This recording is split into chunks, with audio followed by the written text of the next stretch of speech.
Welcome back, everyone. This is Donald with Hidden Path Human Design.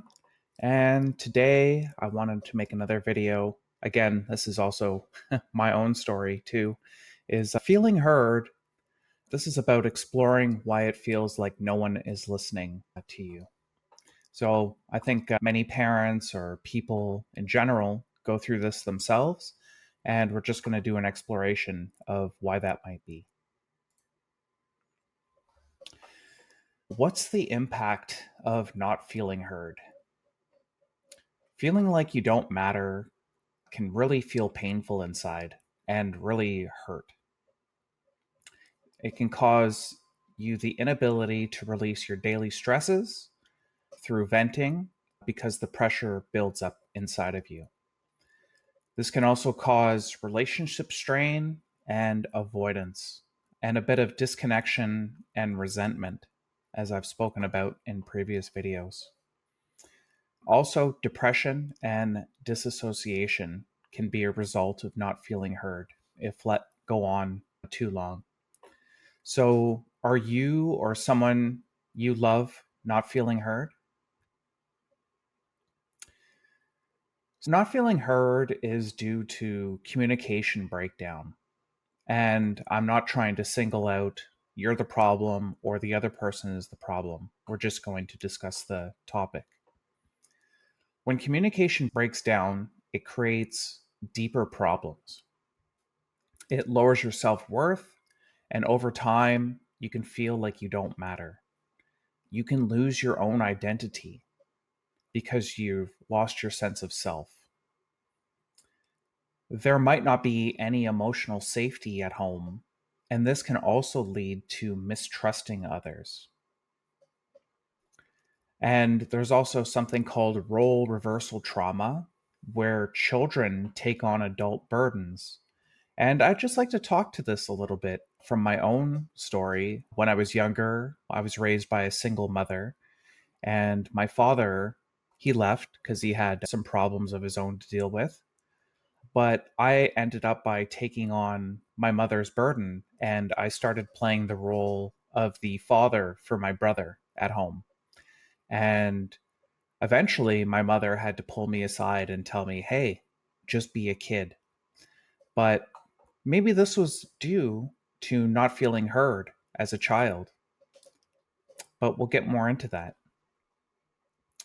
And also, this can also be isolating, and it teaches kids that self care is unsafe or selfish to do. These are just some of the deeper rooted problems of communication breakdown. Why do we actually feel invisible? Sometimes we've lost the will to speak up for ourselves. We start to believe that our contribution is not valued, or we simply don't even believe in ourselves. We've been suppressing our own needs simply to avoid conflict. So there may be chaos in the household. You don't speak up for yourself because you don't want to add to that chaotic feeling. Maybe you're holding on to a past situation because you're afraid of repeating it because maybe the past situation didn't go good. So if I say something or I speak up, it's not going to go well again. This is like the deeper issue that's going on sometimes. Maybe you're not a good listener yourself, and the other people in your life are mirroring how you engage with them. So you don't listen to them, so you feel that they don't listen to you. This could be a role reversal or mirroring effect on why you might feel invisible yourself.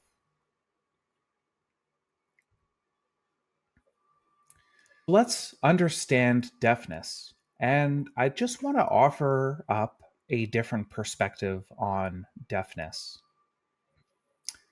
or feeling unheard. In the human design system, there are three channels that are called deafness channels. There's the channel of struggle, there's the channel of openness, and then there's the channel of structuring. And what they all have in common is their individual channels. And being an individual or being designed to be an individual means that you're doing your own thing. You're finding your own way in life. What if you or someone that you love was designed to ignore outside interference because that is the purpose of this deafness or not listening? What would you do about that? Maybe this is something that's out of our control, but we can still deal with it. And I'll get into that here. From the outside, it might feel like someone is being dismissive towards you. You're trying to tell them how you feel about a situation. They're just like, yeah, whatever. But if they have any of these deafness channels, it's not actually personal, it's just who they are. Some people are designed to find their own purpose in life. It doesn't matter if you tell them a better way of doing something, they're here to find out their way of doing whatever it is. And some people are designed to be in the mood or not be in the mood to be social. So it's important that you respect them. If they don't want to go out with you, it's not because they don't like you or they're not listening to you or they don't want to be with you. It's actually just because they're not in the mood and they're here to represent that. And then other people are designed to have their own internal knowing or not of a particular topic. So you can explain math to them a million different ways, and they just might not understand it because they have to find their own way of understanding those mathematical concepts. I think we put a lot of pressure in society on others to just, this is the lesson. I don't understand why you're not getting it. And I think this is a bad approach, and it would cause communication breakdown and animosity between people. What is this individuality all about? It's actually about getting the timing right. So it's knowing when the time is correct to engage with someone or it's not correct to engage with someone. For example, if, your husband or spouse or kids come home and they had a bad day at school, maybe it's not a great time to talk to them about something that you feel is like a deep seated issue for you. Maybe you have to wait until they've calmed down or they're in a better space to speak about it. If someone's in a bad mood, they're probably going to ignore you. So this is just going to escalate if you keep pushing. These are just like getting the timing right, is understanding about that there is a timing to all of this. There's a time to do this and a time to do that. And waiting is a very important strategy in all of this. Here's a personal example of deafness. My wife and I, this last weekend, or this last few days, were trying to pick up a mattress, and I told her it might not fit in the van. I took a measuring tape and I measured the van we were going to rent, and I was like, there's no way this mattress is going to fit in the van. However, she had it in her mind that she was hoping it would fit in the van, and the van rental guy was actually assuring her that, oh, yeah, this mattress will fit in the van, no problem. So I felt a little bit unheard because I had taken the day off to go with her to pick up this mattress. But even though I felt unheard, I decided to just let the situation play out. Why? Why did I let that situation play out? Because I know that my wife has two deafness channels. So I know that she needs to find her own way of doing things. And I need to back off sometimes and respect her process. In past situations, pre human design and pre knowing this about my wife, I would get really frustrated and feel very unheard. I used to internalize this feeling of unheardness, and then I used to be passive aggressive with it.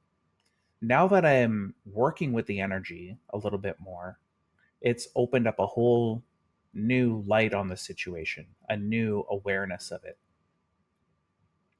Here are just some takeaways from my story. By allowing the experience to unfold, I'm honoring my wife's design, like who she came here to be. And even though we didn't get the mattress home, we got to spend some good quality time together. We had great conversation and the ride up there. And through that conversation, she found out how easy it was to rent a van. So it's something that she wasn't really used to doing, but she did it and she found out how easy it was. So when it comes to renting a vehicle or equipment in the future, she'll be like, oh, that's easy. So even though we failed at some things, like getting the mattress home, we're going to have to pick it up this coming weekend. We've got a better plan now. We succeeded at others. And that is like the key takeaway here. It's even when life hands you lemons, how can you make lemonade out of it, as the saying goes? And it's a matter of shifting your perspective into life's not happening to you, life's happening for you. So, what things are you enjoying in the experience that's going on in your life? Even if, from an outsider's perspective, it looks like, oh, the sky is falling, everything's failing. How can you take that perspective and shift it where it's these are the good things that happened as well? So we take the good and the bad together. How do we work with this energy? So the key is acceptance and understanding. The channel of struggle, which my wife has, is all about letting the person figure things out for themselves. Let them fight for their own purpose. The channel of openness is about honoring the other person's mood. Are they in the mood to go out? Are they not in the mood to go out and be social? And the channel of structure is trusting in the timing. So they may not understand what you're saying in the moment, but they may understand it later on that day or the next day or maybe next week. So just trust the timing is correct for them to have the knowing or not on a certain thing. Or let them figure out what they know or don't know on their own. Let them do their own research. You don't have to get wrapped up in other people's energy, is what I'm saying. It's about protecting yourself by creating healthy boundaries. And these healthy boundaries are not like you're not coming from a place of avoidance anymore. You're just accepting, okay, this person's like this. So I just have to wait and it's okay. Everything is in divine order. So it's okay that not everything's working out at the speed you want it to. And this is a challenge. Can you relax into knowing how another person is? Or does it make you so upset that you need to get away from them? The choice is really, at the end of the day, yours, your own choice. Accepting others for who they are definitely creates this healthier and positive environment for everybody involved. And part of this acceptance helps create that environment. So accepting yourself for the way you are. We're not all perfect. I'm not perfect. You're not perfect. But when you find out the little nuances of who you are, you actually provide that to other people and they can figure out who they are. You open that up for them.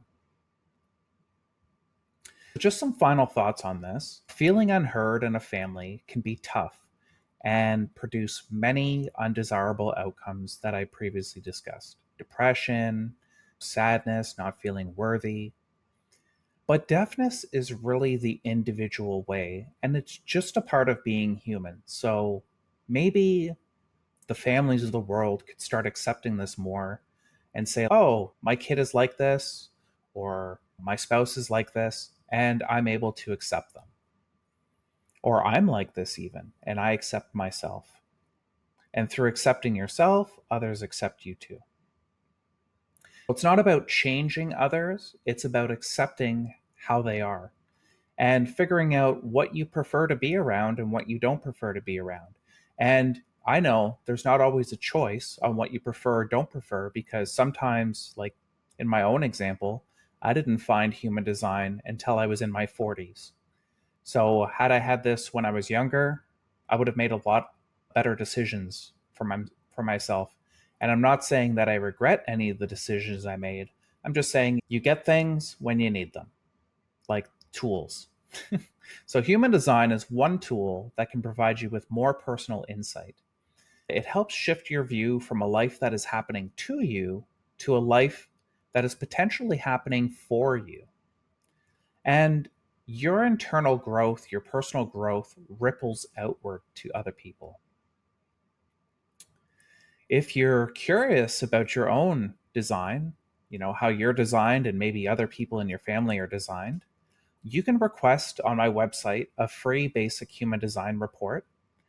And if you want to go even deeper with me on your own design, if you want more nuanced approach and really targeted, you can book a foundational human design reading. And we're going to cover your type, your strategy, authority, and other key aspects of your design. I'm there for you. You can ask me questions, the deeper questions. I'm not a therapist, so anything that comes up that's therapy related, you have to seek your own medical doctors and therapists that are certified. And if you're curious about any of the things that I've spoken about, the details are in the video description below. And if you like this content, remember to like, share, and subscribe for more videos. Thank you very much.